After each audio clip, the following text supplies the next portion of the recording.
درنو لیدونکو سلامونه او ښه وخت.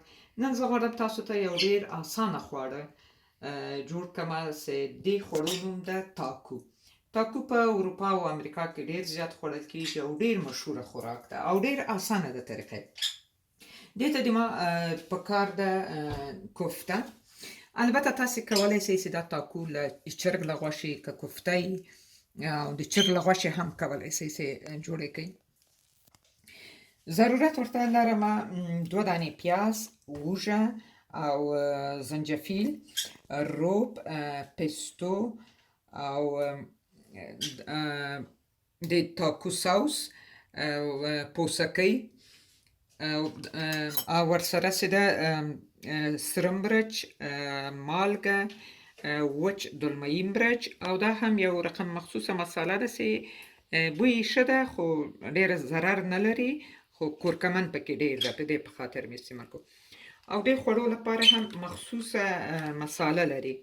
که افغانستان کې نه وي دا مساله تاسې کولی مهم هم نه ده چې استعمال یې خو د دې مسالې یو مخصوص بوی ده او په دې خوړو کې دلته ضروري ده استعمال.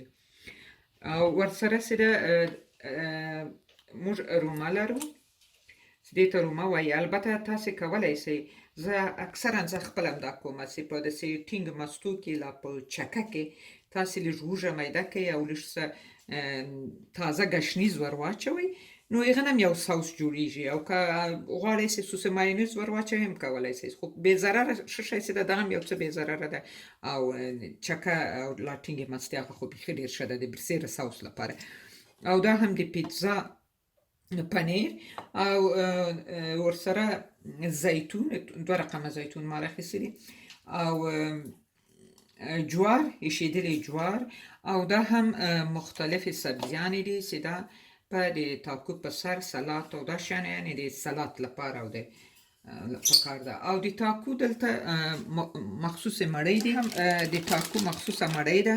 البته که تاسو د افغانستان کې دا مړۍ نه وي، خو منظور یې دا پاستا یې ده، خو همدا پاستا یې ده، کوچنی پاستا یې هم تاسې کولی شئ، که غټ پاستا یې هم تاسې کولی شئ چې 2 دانې ځینې جوړ کړئ. دا هم مقصد مړۍ ده. نو زه به اول تر هر څه مخکې اول چې ده کوفته باید سره کړمه. د تاکو کوفته باید ښه سره سي.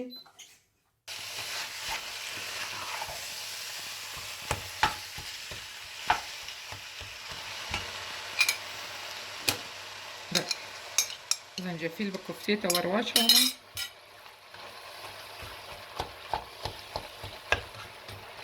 کوفته یې د سخوندر غوښه ده، نو که د پسه غوښه وه بیا غوړي ډېر کم لږ ورته ور واچوئ. البته ما اوس دې ته هم غوړي ډېر نه دي ور اچولي، په دې چې بیا هغه برسېره چې کوم ساوس مې ورته جوړوم هغه هم غوړي او د پیتزا پنیر هم غوړي. یو چیرې مې لوستې ول وایي په 2019 فکر کوم 2019 کې په امریکا کې وایي په یوه کال کې تقریبا 4.5 میلیارده تاکو خوړل سوي ول، جوړ سوي ول. په خوله یادېږي، ډېر زیات مشهوره خواړه دي. البته دا خواړه چې ده خاص د مکسیکو لخوا راغلي دي. د مکسیکو خلک چې ده خواړه یو څه لکه د هندي خوراکو غوندې یو څه مرچ یې زیات دي، نو په دې له خاطره یو څه خوندور دي او خوړل یې ټوله مړۍ څو رقمه استعمالېدلي دي، خوندورې دي. او پیاز به هم میده کوو، نه داسې غټ غټ یې ور اچوم، داسې حلقه حلقه، لږ څه نازک حلقه حلقه.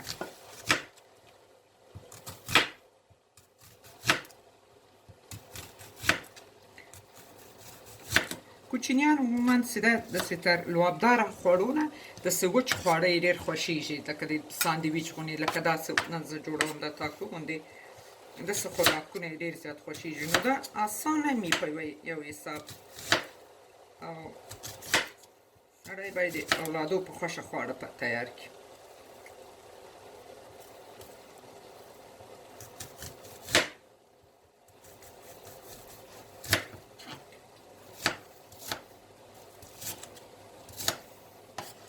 حتی که په دفتر کې ځئ کار ته ځئ هر چیرې ځئ تیارې کړئ په یو لانچ بوکس کې واچوئ د سره یوسئ هغلته یې خوړی سئ سوړ هم خوړل کېږي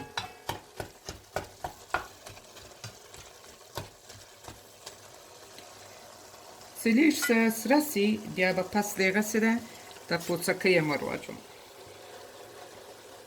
پوڅکۍ هم یې تاسو خپله خوښه خو د ما خوښېږي چې دیګي ته یې ور واچومه هغه هم تاسو خپله خوښه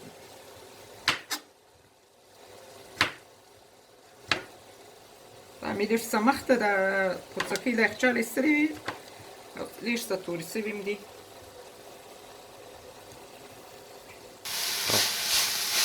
اوس هوږه ور واچوم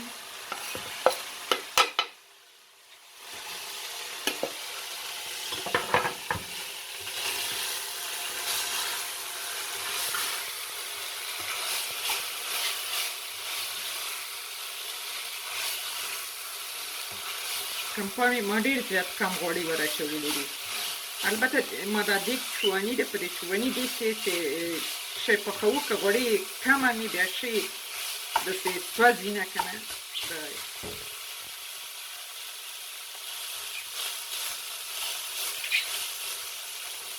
اوس به دا پوڅکۍ هم ور واچوم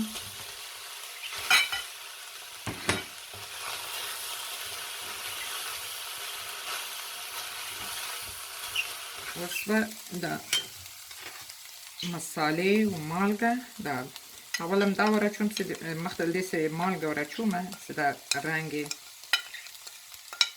زیړ شي وایي ما داسې اورېدلي دي البته تجربه کړي مې هم دي وایي کورکمن هغه وخت د دیګ کې رنګ باسي چې مالګه دې لا نه یې ور اچولي که مالګه مخکې واچوو بیا کورکمن رنګ پکې نه معلومیږي اوس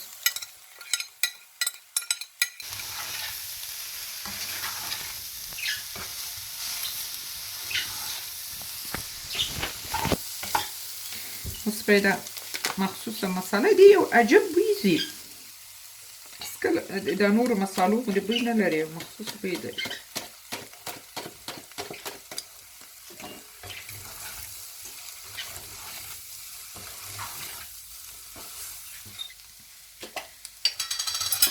یوه قاشقه ډېره نه ډېره کمه یوه قاشقه برابر اچوم که یې ور وام نه اچوئ فرق نه لري په دې چې ټاکو باید وچ واوسي دا کوفته یې او تاسې کولی شئ دا په همبرګر ډوډۍ کې په ساندویچي ډوډۍ کې هم تاسې کولی شئ دا جوړ کړئ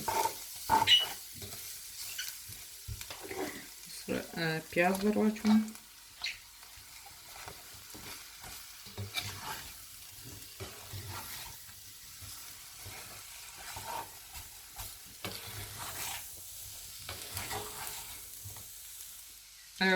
اوس به د پیستو البته پیستو ډېره کمه وله ما سره نو ډېرشته اوبه مې ور واچولې صرف دې لپاره را ور اچومه چې د کوفته چې ده البته هېڅ اوبه مې نه دي ور اچولې غوړي هم کم دي نو هم څه لږه که یو دم ورکړمه خیر ده ښه ده نه بس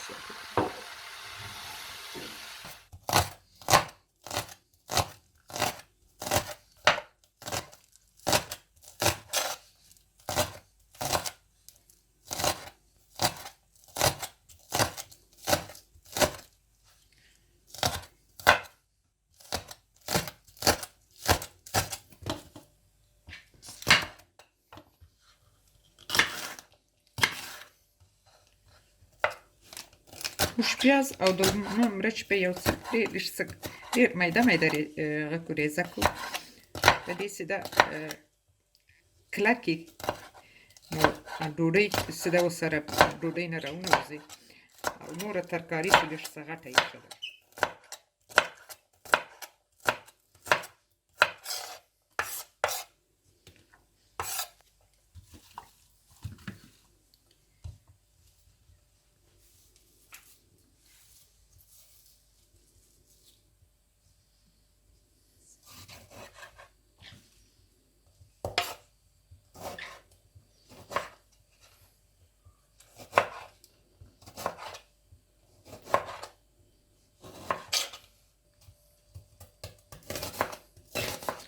سلات لپاره د سره پیاز استعمالوو خو دیګي منځته مې بیا د سپین پیاز استعمال کوم.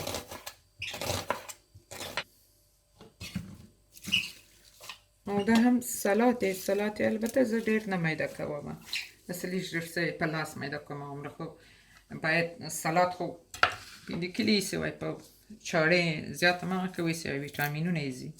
دا سلات به په لاس باندې میده میده ریزه کړم. دا ډوډۍ چې ده دلته په ارکاده مې ښه سره کړله، لکه تاسې تیغ نه لرئ داسې یې پرې ګرمه کړئ. دغه مړۍ البته ګرمیږي، هغه تاسې په کور کې وطن کې پاستی کې جوړوئ، هغه خو بس تیار پوخته ده، یو څه ګرمېدا غواړي او لا یې په داش کې ګرمه کړئ چې لږ څه یې ډوډۍ ګرمه شي. او تاکو هم تیار سو. اوس به لیدونکو زه تاسو ته یو دوه دانې جوړ کړم او تاسو به یې وګورئ.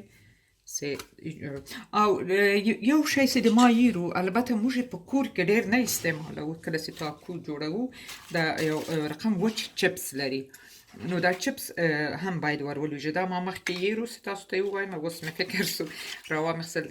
زه عادت نه یم همیشه دغه چپس موږ نه استعمالوو. او دا هم مایونیز، که مایونیز مو زړه یې پکې استعمالولی شئ، او که نه دا مې یېروله.